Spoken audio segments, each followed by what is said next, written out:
बहैसियत खातून बुशरा बीबी का एहतराम, लेकिन बुशरा बीबी को बेख्तियार गैर सियासी घरेलू खातून कहा जाता है, लेकिन हर मामले के पीछे उन्हीं के कदमों के निशान मिलते हुए नजर आते हैं। तो क्या वो वाकई गैर सियासी हैं? अब शायद ये सवाल जो है ना, वो सवाल नहीं रहा है।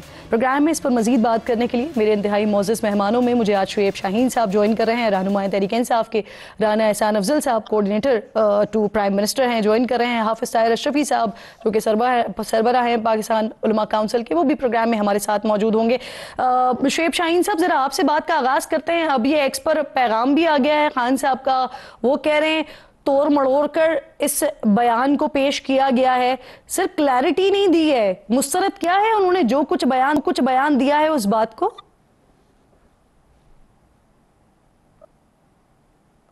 देखिए, पहली बात तो यह है कि खान साहब के बयान के बाद किसी पार्टी रहनुमा का हो या किसी गैर सियासी किसी खातून का हो, तो उसमें तो कोई फर्क बाकी नहीं रहता कि खान साहब की अपनी statement should be considered as official statement. दूसरी बात यह है कि किस जगह पे उन्होंने सऊदी अरब को इम्प्लीकेट किया है। ये तो इन कठपुतलियों ने जानबूझ के नॉन इशू को इशू बनाने की कोशिश की है और उनका सियासत से कोई ताल्लुक नहीं। वो क्योंकि ये विरासती पार्टी अगर उन्होंने ऐसी कोई बात नहीं की तो खान साहब को क्या जरूरत पड़ी इस बात की वजाहत देने की? उन्होंने मेरे बात मुकम्मल करने देना, मुझे बात मुकम्मल करने देना, बात मुकम्मल करने दें, आपको वजाहत मिल जाएगी, नहीं तो फिर मेरे से पूछ लीजिएगा। देखिए, पहली बात तो यह है कि उन्होंने लोगों को एक मैसेज दिया 24 के हवाले से। अब उस मैसेज के बैकग्राउंड में उन्होंने कोई ऐसी बात कर दी जिसके ऊपर तूफान खड़ा करने की कोशिश की गई। ना उन्होंने सऊदी अरब का नाम लिया, ना उन्होंने उसको इम्प्लीकेट किया, ना उनका ये मकसद था। उसकी वजाहत कल से आ रही है, सारी पॉलिटिकल पार्टी ने कर दी, इमरान खान साहब ने कर दी, बुशरा बीबी भी वजाहत कर देंगी। उसके बाद इसकी गुंजाइश कोई नहीं है कि आप या कोई भी बैठ के शुएब साहब, आप मेरे लिए इंतहाई मोहतरम हैं शुएब साहब। मैं बेसिकली आपके जरिए, अगर मुझे कोई गलत फहमी है मैं उसको भी दूर करना चाह रही हूँ, अगर सुनने वालों को कोई गलत फहमी है तो मैं उन्हें भी दूर करना चाह रही हूँ। आप जरा मुझे समझा देंगे कि बुशरा बीबी साहिबा ने जो बात कही है उसकी तशरीह कीजिएगा सर, क्योंकि अगर वहां से बात उन्होंने नहीं की तो कौन है जिसके मुल्क में शरीयत खत्म करना चाह रहे हैं और फिर ये कहां से उठा के लेकर आ गए? ये किसके लिए उन्होंने कहा है और उम्रा करने कहां गए थे नंगे पांव सर? देखें इम्पोर्टेंट बात यह है कि वो एक गैर सियासी खातून है, उन्होंने जो बात की है उसकी वजाहत भी वो खुद करेंगी। कंटेक्स्ट बैकग्राउंड में ये है जिसको जहन में रख के प्रोबेबली बुशरा बीबी ने एक बात कर ली। ये कॉन्टेक्स्ट आप शुएब साहब, आप जो कॉन्टेक्स्ट की बात कर रहे हैं ये कॉन्टेक्स्ट मिल नहीं रहा, कोई इशू बनाया जा रहा है। नहीं, क्यों नहीं मिल रहा? देखें, उन्होंने कहा सऊदी अरब का नाम लिया है जिसको आप इम्प्लीमेंट कर रहे हैं या पॉलिटिकल पार्टीज ये कर रही हैं, जो नॉन इश्यूज हैं उनको इशू बनाया जा रहा है। सर, शरीयत किस मुल्क में नाफिज है? बाजवा साहब का कहां कनेक्शन था? बाजवा साहब के जो सर, पहले आप लोग अमेरिका की बात करते रहे, लेकिन जिस वक्त ये बात हो रही है वहां पर डोनाल्ड ट्रंप थे सर, तो क्या डोनाल्ड ट्रंप ने उनको फोन करके कहा कि वो सऊदी अरब में शरीयत खत्म करना चाहते हैं और इमरान खान को कहां से उठाकर लेकर आ गए? डोनाल्ड ट्रंप के मुल्क में शरीयत नहीं है सर। ट्रंप की बात करें, हमने कब कहा है कि डोनाल्ड ट्रंप तीसरा किसने कहा सर? लेकिन हमने ये कहा है कि बाजवा साहब के जहां बाजवा साहब के कनेक्शन से जो जिस एजेंडा पे वो काम कर रहे थे, मैंने रेफरेंस आपको एक इंडिपेंडेंट जर्नलिस्ट का दिया है, आमिर मीर साहब का। आप उनके इंटरव्यूज, उनके प्रोग्राम्स उठा के देख लें। उस कंटेक्स्ट में प्रोबेबली बुशरा बीबी ने बात की होगी, लेकिन उसको उठा करके एक पार्टी में थोप देना और उसको पार्टी का बयानिया बना देना और एक नॉन इशू को इशू बना देना, मैं नहीं समझता कि इमरान खान की कंप्लीटली डिसोन कर रहे हैं, जैसे इमरान खान से डिसोन कर रहे हैं, आप डिसोन कर रहे हैं इस बयान को, इस स्टेटमेंट को, और पार्टी डिसोन कर रही है सर जी। सुन लें, पहली बात तो यह है कि वो ना वो पार्टी का हिस्सा है, ना वो पॉलिटिकल कमेटी की मेंबर है, ना कोर कमेटी की मेंबर है।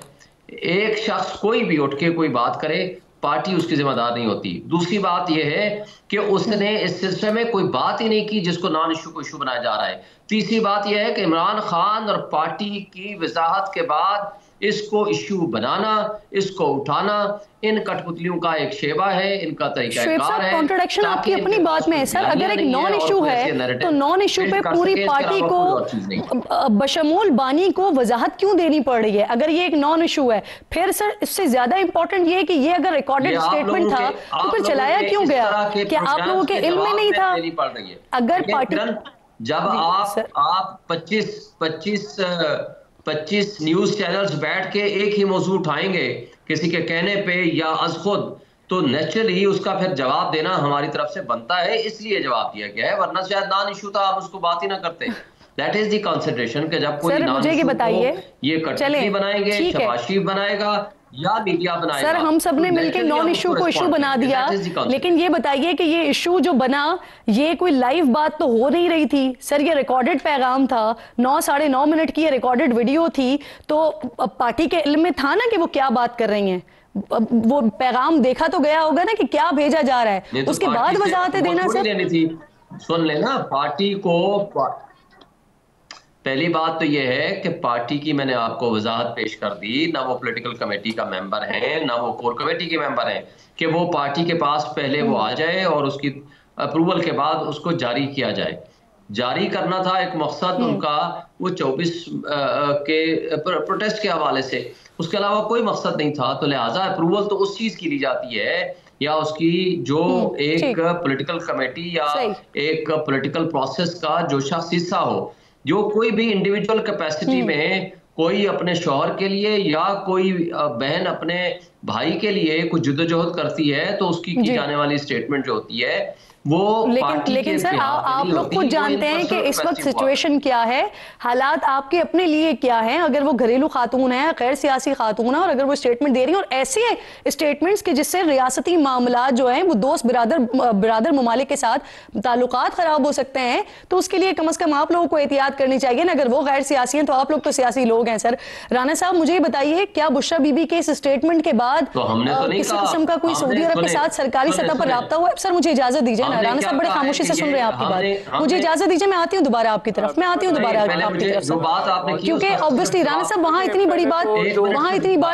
पहुंची होगी, कोई रद्द-ए-अमल आया है वहाँ से? सऊदी अरब मुलव्वस है, देखिए मैं वही, अगर मुझे इजाजत दें, शेख साहब मुझे इजाजत दें प्लीज, शाहीन साहब जो हैं, शेख साहब इजाजत दें, राना साहब का कमेंट आने दें, मैं दोबारा आपकी तरफ आऊंगी, आप अपनी टर्न पे बात कंप्लीट कर लीजिएगा। शेख साहब इजाजत दीजिए। देखिए बड़ी सिंपल सी बात है, इन्होंने कहा कि वो गैर सियासी हैं। हमें तो पहले से ही पता था कि उनको सियासत का शौक़ है, और अभी उन्होंने इससे पहले भी बड़ी डिटेल्ड हदायत दी कि किस MPA ने कितने लोग लेके जाने, किस MNA ने कितने लेके जाने, और उसकी वेरिफिकेशन कैसे होनी है। चलें ये भी छोड़ दें, अगर वो गैर सियासी थी तो आपने अपने ऑफिशियल पेजेस से उस बयान को लॉन्च किया, तो PTI ने उस बयान को ना सिर्फ ओन किया बल्कि उसको लॉन्च किया, डिसेमिनेट किया। तो ये मैं थोड़े से हकायक जो है वो मैंने कहा मैं आपके सामने रख दूँ। दूसरा देखें, जो इसके अंदर दूसरा पहलू है कि इसके आप ये कहें कि वहाँ मदीना की बात हो रही है और उसके बाद कॉल आपको इंडिया से आनी थी, या डोनाल्ड ट्रंप ने जिस तरह आपने कहा या ऑस्ट्रेलिया से कॉल आनी थी। क्या आप समझते हैं कि पाकिस्तानी अवाम बेवकूफ़ है? तो ये डिफेंस देना शोएब शाहीन साहब का, इसकी तो कोई मंतक ही नहीं समझ आती कि वो सऊदीया का नाम नहीं लिया। बड़ी सिंपल सी बात है कि उन्होंने हमलावर हुए आप दोस्त ममालिक के ऊपर, एक झूठा आपने जो है एक मन घड़त आपने एक राना साहब इस बयान का इस वक्त में आना, इसकी कोई बैकग्राउंड, कोई रीजन समझते हैं आप, कोई मकसद समझते हैं? सर इससे फायदा होगा, नुकसान होगा, हासिल क्या होगा? देखें उन्होंने जो कोशिश की ना, उन्होंने मजहबी कार्ड को इस्तेमाल करने की कोशिश की कि हम शरीयत के ठेकेदार हैं और जो लोग शरीयत जो है वो ख़त्म करने वाले थे हम उनके ख़िलाफ़ थे, और उन्होंने हमारा जो है वो किया। तो ये जो मजहबी एक, इससे जो एंगल मुझे समझ आता है कि उन्होंने मजहबी कार्ड इस्तेमाल करके पॉपुलैरिटी गेन करने की कोशिश की कि हम तो बहुत बड़े शरीयत के ठेकेदार हैं। तो ये पहलू भी कि, और वो भी झूठे, देखें या तो होती ना उसमें हकीकत होती, एक झूठा बयानिया बना के मन घड़त जिसमें सच्चाई नहीं है, झूठ की बुनियाद पे मजहबी कार्ड इस्तेमाल करते हुए आपने कोशिश की कि हमें इससे कोई जो है सियासी फ़ायदा हो। तो यही वो सियासत है जो PTI की, जिसको हम बार बार पॉइंट आउट करते रहे हैं कि जब पाकिस्तान को IMF की, मुझे बताइए राना साहब, अभी एहतसाब अदालत ने 190 मिलियन पाउंड केस में नाकाबिल जमानत वारंट गिरफ्तारी जारी कर दिया और बुशरा साहिबा खुद इस वक्त पेशावर में है, तो क्या उनकी गिरफ्तारी को यकीनी बनाने के लिए कोई कार्रवाई हो रही है, कोई प्लान हो रही है, क्या हो रहा है? नहीं देखें, वो तो जो भी पुलिस का रोल है, जब कोई वारंट, जब बेल कैंसिल होती है तो उसके मुताबिक वो मामला चलेंगे। इसके लिए कोई लंबी चौड़ी प्लानिंग हुकूमत ने नहीं करनी, ये तो पुलिस का जो रोल है, किरदार है, वो पुलिस अपना रोल और किरदार अदा करेगी, उसके ऊपर हुकूमती कोई लाएअमल नहीं बनाया जाएगा। बहरहाल हम समझते हैं कि ये एक्सपोज हुए हैं बहुत बुरे तरीके से और इनका झूठ भी पकड़ा गया और झूठ की बुनियाद पे इनकी सियासत होती है, चाहे और पाकिस्तानी मफादात को SCO हो, तब आपका चाइनीज सदर का विजिट हो, अभी भी बेलारूस के सदर आने लगे हैं पाकिस्तान में अपनी बिजनेस की एक पूरी डेलीगेशन लेके। बिल्कुल ठीक सर, मुझे बता दीजिए राना साहब, मैंने आगाज में भी आपसे पूछा था, गालिबन आपने जवाब नहीं दिया सर। ये जो सारी कल से कंट्रोवर्सी पैदा हुई है, इसके ऊपर क्या कोई स्टेटमेंट, कोई रद्द अमल सऊदी अरब की तरफ से आया है? देखें, अगर वो रद्द अमल अगर आएगा तो उसको फॉरेन ऑफिस जो है वो बखूबी उसका जवाब देगा, लेकिन एक चीज़ तय है और प्राइम मिनिस्टर ने भी उसका जिक्र किया कि हमारे जिस तरह के अच्छे ताल्लुकात हैं सऊदीया के साथ, हम उस पर आंच भी नहीं आने देंगे और हम इसको कवर करेंगे। और ये पहला वार नहीं है, ये दूसरा तीसरा वार है इन ताल्लुकात के ऊपर झूठ की बुनियाद पे, जो सिर्फ अपने लोकल सियासत में मफादात के लिए PTI ने उठाया।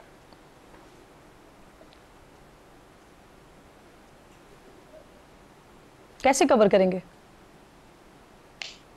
नहीं, हम देखें, हमारे तो बहुत अच्छे तल्लुकात हैं, हम कहेंगे कि इसके ऊपर बिल्कुल नजर नहीं देनी चाहिए और ये इनका काम ही ये जो पूरी जमात है इसका एक ही अब मकसद रह गया है, इस मुल्क में इंतशार फैलाना, इस मुल्क में पॉलिटिकल इंस्टेबिलिटी फैलाना और इस मुल्क में इकोनॉमिक इंस्टेबिलिटी फैलाना। और इंशाल्लाह ये आपको रद्द अमल आ भी गया। बुशरा बीबी जो हैं उनको बेल इस बुनियाद पे मिली थी कि वो एक अच्छा बिहेवियर दिखाएंगी, इस बुनियाद पे नहीं मिली थी कि वो जो है मुल्की मफादात के ऊपर झूठे बयानिए बना के हमलावर हो। तो उसका रिएक्शन जो है वो बिल्कुल इसको, और ये बेल जो थी ये अंडरस्टैंडिंग से हुई थी, हुकूमत की रजामंदी से हुई थी? क्या चीज? बेल जो हुई थी बुशरा साहिबा की अंडरस्टैंडिंग से हुई थी? वो तो अदालत ने दी ना, लेकिन इस बुनियाद पे दी कि उनका बिहेवियर ठीक रहेगा, हमारी तो उसमें कोई इनपुट नहीं थी। सही। शुएब साहब, PTI की सफ़ों में सर पहली बार ऐसी बात नहीं हुई। बुशरा साहिबा के लिए तो ये कहा जा रहा है कि वो गैर सियासी खातून है, घरेलू खातून है, उन्होंने ऐसी बात कर दी और उसमें भी आप लोग कह रहे हैं कि उसे सियाको सबाक से हटकर पेश किया जा रहा है। लेकिन सर कुछ महीने पहले गरीदा फारूकी साहिबा के प्रोग्राम में शेर अफजल मरवत साहब ने ये बात की थी। इनफैक्ट उसकी वजह से उनको बाकायदा खान साहब की सरजनिश का सामना करना पड़ा था, उनकी पार्टी रुकनियत जो है वो तक मुअत्तल हो गई थी। यानी कहीं ना कहीं पार्टी के अंदर ये बात डिस्कस हो रही है या होती है?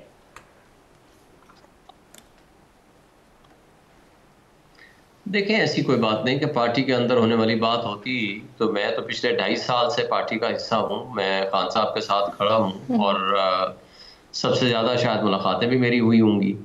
आज तक मैंने उनकी हमेशा सऊदी अरब की तारीफ करते सुना है उनसे और मोहम्मद बिन सलमान की तारीफ करते सुना है, तो लिहाजा ऐसी कोई बात नहीं है। और दूसरी बात जो ये कह रहे हैं उसको ज़रा वाज़ेह कर लें कि बुशरा बीबी की ज़मानत कैंसिल नहीं हुई और ये नहीं कहा गया था कि ज़मानत तब दी जा रही है कि जनाब वो जा करके कोई स्टेटमेंट नहीं देंगी या कोई बात नहीं करेंगी, तो वो ज़मानत कैंसिल नहीं हुई। सिर्फ उनकी हाज़िरी, अटेंडेंस इंश्योर कराने के लिए कहा गया है कि जी वारंट जारी करें। सिर्फ वो जब आ जाएंगी वो ऑटोमेटिकली एग्जीक्यूट हो जाता है कि जी उनकी हाज़िरी यकीनी बनाए।